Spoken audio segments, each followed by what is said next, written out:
ఒకరోజు ఒక పావురం చెట్టు నీడన కూర్చుని ఉంది. అది చక్కగా అటూ ఇటూ తిరుగుతూ ముద్దుగా ఆడుకుంటూ ఉంది.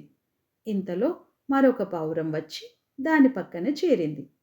దానిని చూసి పలకరింపుగా అన్నట్టు మొదటగా ఉన్న పావురం కళ్ళు అలా ఇలా తిప్పుతూ స్నేహంగా చూసింది.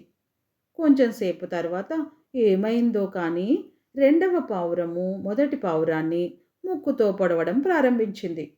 పాపం, మొదటి పావురం అలాగే భరిస్తూ కూర్చుంది. ఇంతలో చెట్టుపై నుంచి ఒక కాయ కింద పడింది. అది సూటిగా వచ్చి రెండవ పావురం మీద పడింది. అంతే, పాపం ఆ పావురం బాధతో గిలగిలా కొట్టుకుంది.